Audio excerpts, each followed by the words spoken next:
Assalamualaikum warahmatullahi wabarakatuh.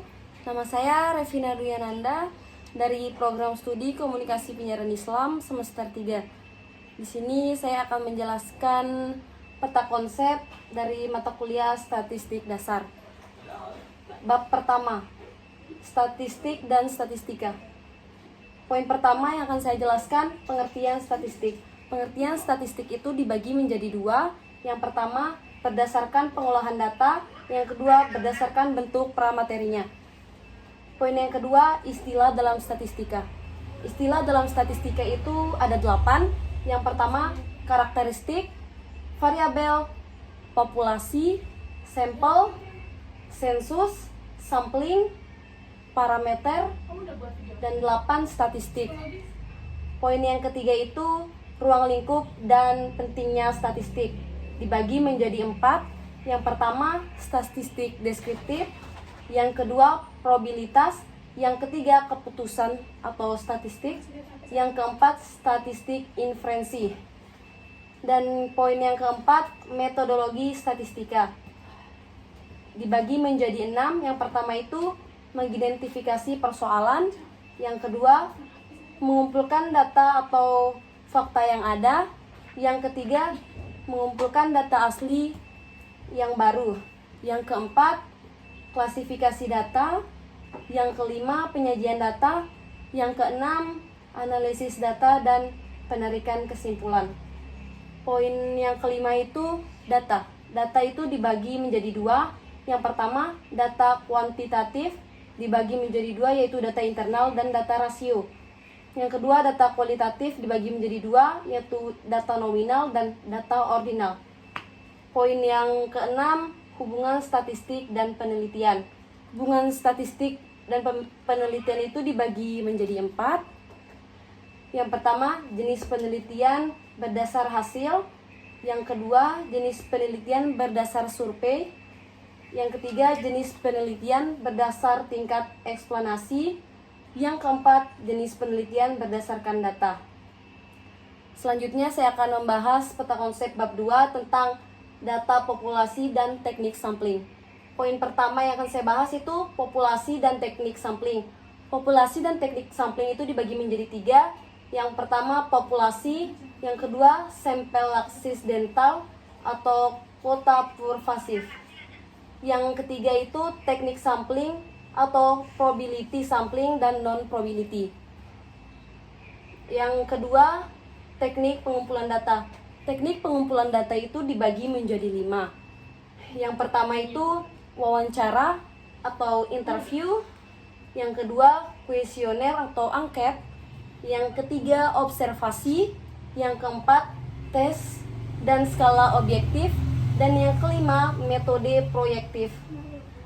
Yang ketiga, penyajian data. Penyajian data itu dibagi menjadi 2. Yang pertama itu tabel.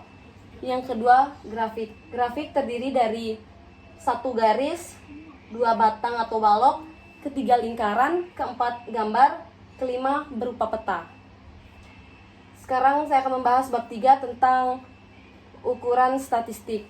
Poin yang pertama yang akan saya bahas itu distribusi frekuensi data. Dibagi menjadi 4. Yang pertama, data tunggal.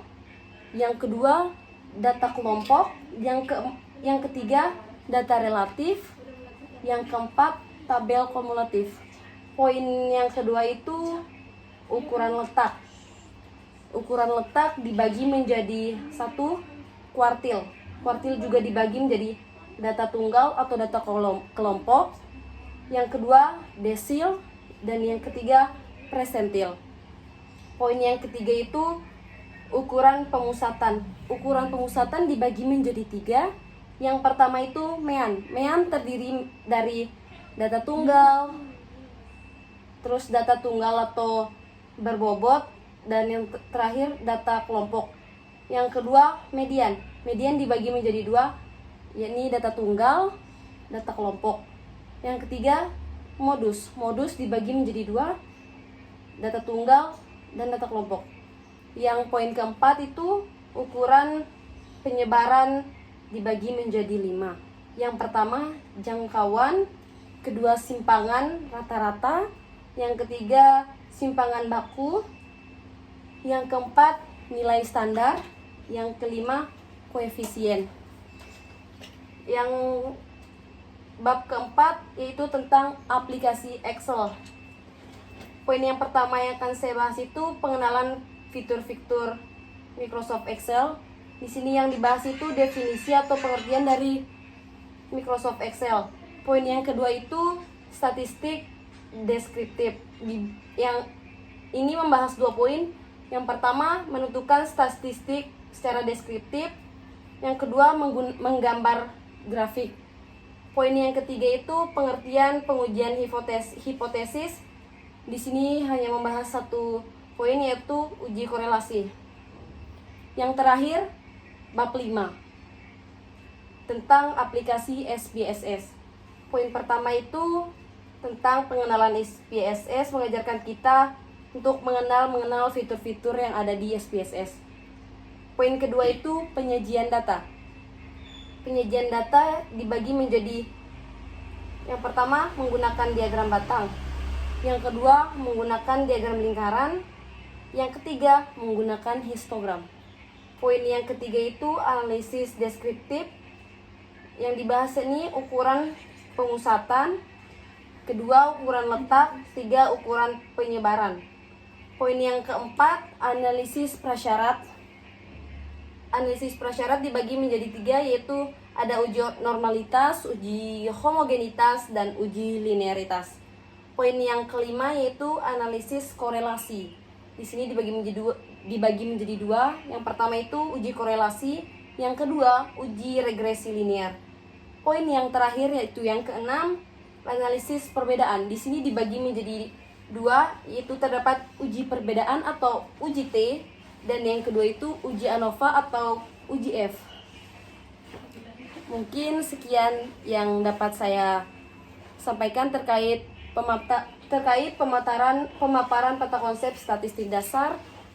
Apabila ada salah kata mohon dimaafkan. Wabillahi taufiq wal hidayah. Wassalamualaikum warahmatullahi wabarakatuh.